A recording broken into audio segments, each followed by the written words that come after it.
Yeah, zoning is a critical part of transacting in real estate. Ultimately, it's the ability to know what you're going to do with that land, and to have that information is critical so you can fairly value the land, so you can borrow money, so you can create the right outcome for yourself and then your investors if you're a real estate developer. In some cases, you have to also call up the county, be put on hold, and then they'll go through and they'll go through some books and they'll tell you the information. In other cases, you've got APIs on a government website that you can easily download and do things with. The way zoning information is out there right now is inconsistent, which makes it very difficult for the public, and not just the public. I mean, let's be frank, right? A lot of people that stand to gain a lot here are investors. Real estate investors particularly are going to be very interested in zoning information because it gives you the playbook of what you can do. That information is so difficult to access, and even then, when you're buying nationally, like at Bluefield Capital, where I'm a partner and we buy real estate throughout the country, it is a nightmare trying to figure out disparate counties and locations, what you can do and how you access that data. Yeah, and it goes back, even like as you said, investors, seasoned professionals, that they do this every day. So the 14,000 appraisal firms and the appraisers out there, we estimate that they have to spend countless, we've actually calculated that they spend on average 6 hours a week doing zoning research tasks, going through clunky city websites to look up a PDF zoning map, zoom in, and that's if they have it online, and then go through 1,000-page zoning code document instead of actually doing what they should be doing, which is a real estate appraisal. And same with a real estate broker. Instead of making a real estate transaction take place, they are going and doing this research task, which, one, they're probably not skilled to be interpreting the definition of the zoning code and the like, especially if, it's one thing if they're dealing with the same city zoning code over and over. So if you're a broker in New York City and you're only working in New York City, it's one thing once they're familiarized themselves with it. But if they're working in a city like Los Angeles, where the actual LA city proper is quite a small jurisdiction when you think about the commercial area of investment for LA as a whole, and that's made up of hundreds of municipalities with hundreds of different zoning systems, and then ports of access to actually access that information. This is one of those areas where AI is definitely going to replace, or rather improve the role or the job of these people who are interfacing with the zoning information and data. I mean, it should be a public right, you could say, but also it shouldn't be a public headache to get the information. That's a great way of saying, because it's publicly available information. That's part about, a lot of people say to us, but it's a headache though, in the format it currently lives in, and the fact that it's in a fragmented format. Yeah, I mean, I brought you on the podcast because I wanted the viewers to appreciate that PropTech is disrupting multiple parts of real estate, and this is one part where PropTech companies like Zoneomics are critical, because if you know what you can do, knowledge is power, and knowledge is absolute power and money here, because if you know what you can do with something and someone else doesn't, you can take advantage of that and make a lot of money. This is how real estate works, whether we like it or not. And so it's one thing if the information is there and you don't look at it. That to me is called incompetence, right? Yeah. But it's another thing where if you are getting this information, you've got a secret advantage that other people don't have. Right. And sometimes in real estate you're dealing with distress situations, and it's kind of a heartbreaking situation when you think a lot of these properties are sold when there's a death or when there's a divorce or when there's some type of bad event, right? A bankruptcy, and someone needs that money, and it's a ruthless industry. Buyers will definitely bid low, and it's acceptable. This is what capitalism is about, right? They'll bid low and they'll know this. So it would be great if the seller knew this information. This is this sort of challenge that exists today with brokers, right? Brokers on one hand can really protect the buyer or the seller, depending on who they're representing, right? And Often it's the seller, by the way, in transactions for real estate, right?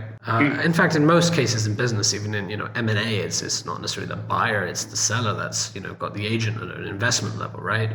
Mergers and acquisitions for companies, or in this case, real estate transactions. So those agencies are paid a big commission, 2%, 3%, 6% shared, however you want to cut it, right? For a reason, because they know things. The unsophisticated real estate owner who is about to sell this real estate that's been in the family for generations or decades or whatever, right? They have the agent who knows what the market is like and knows how to negotiate in their interest. So I understand why you need agents, but at the same time, PropTech's disrupting that too, because people are frustrated giving this commission away. And so I think zoning information is one that's key. A good agent, or whoever you're dealing with, a lender, an appraiser, an agent, if they have that zoning data, it can, like they say, one person's garbage is another person's treasure. This is really the example here. You're absolutely spot on there. And, as we start off the conversation, the example of where even developers will option up land because they know their zoning restrictions are a little bit better, or they'll sell, or even they'll get a broker to work for them to do an assemblage and know that eventually that site can be utilized for much.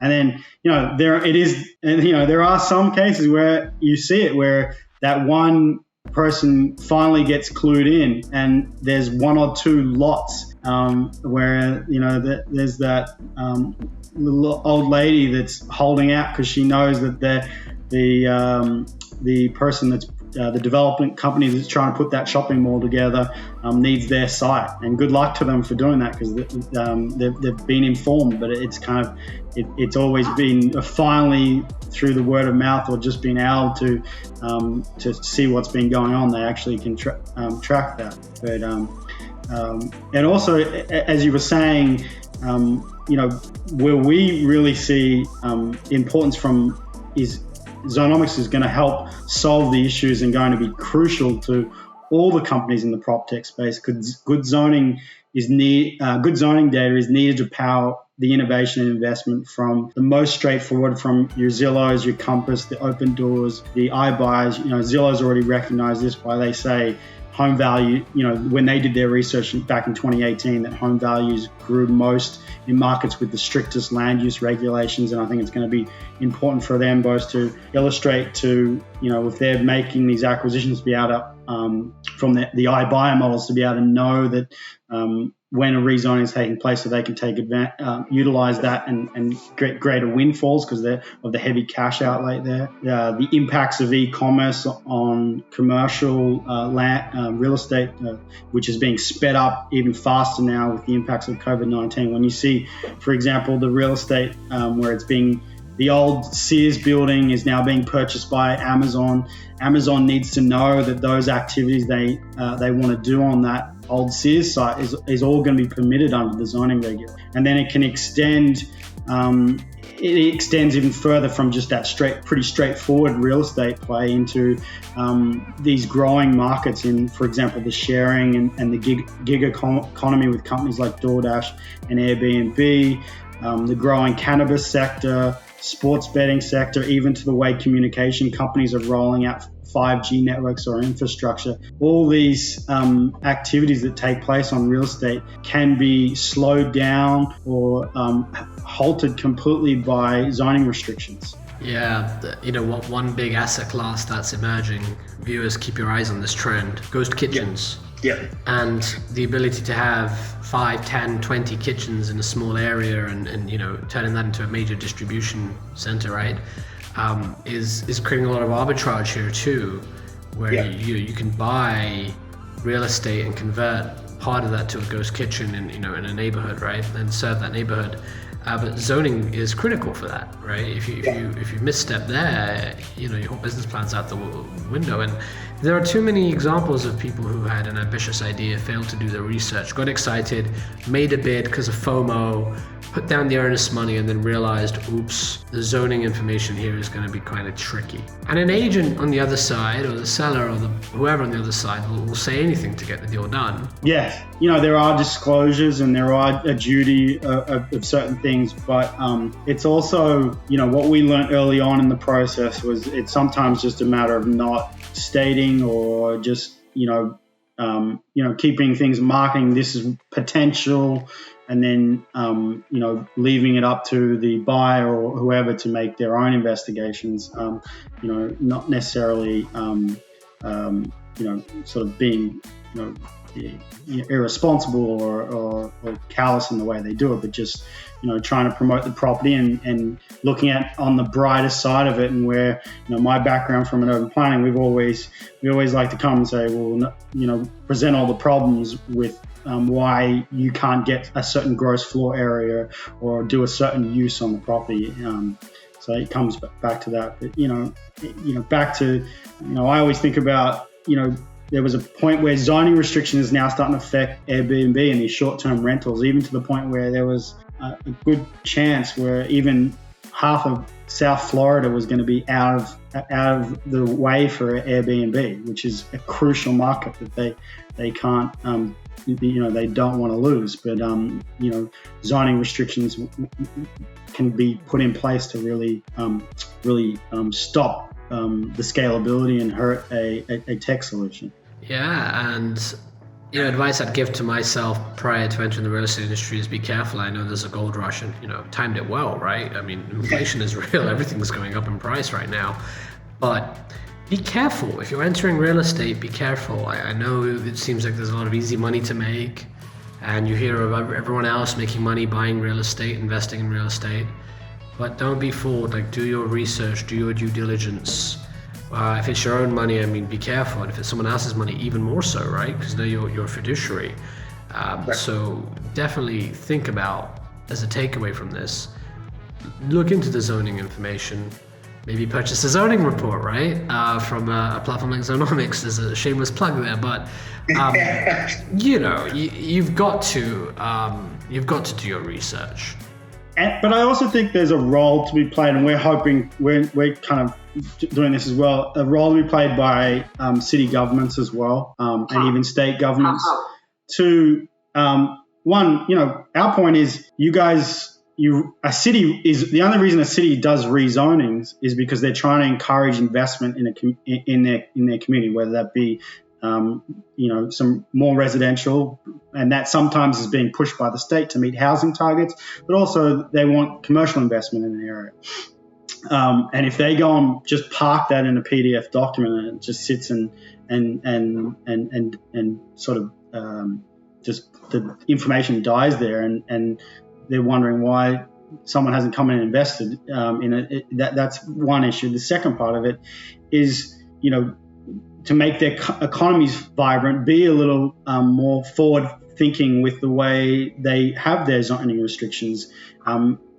Be a little bit more open to where they want short-term rental, or if they and be in tune with the way, and it also is tech and investors communicating better with the cities and the city institutions as a whole, like the League of Associations and municipalities.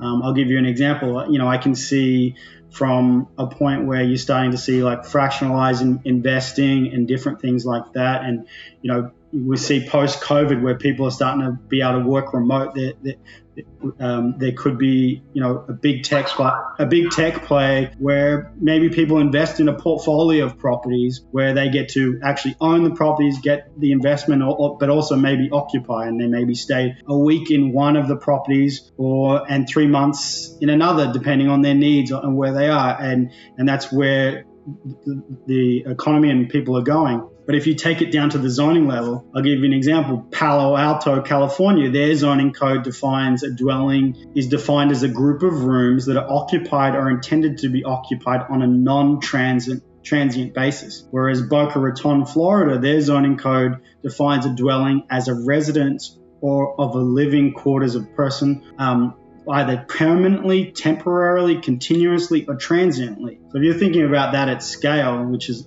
what a big tech company needs to be able to do, there's certain cities where they will be able to maybe do their model, and certain cities where they won't. And if the city can't allow that or permit that, then it creates a huge roadblock there, even down to the fact that we've got cities that have totally different definitions for what a dwelling is. And that's something that people don't really think about. There's a different definition for what a drive-through restaurant is. There's a different definition for a dwelling, city to city. That's right. This is a problem that is somewhat unique to the US because we have so many different states and counties, and each one has its own laws and rules.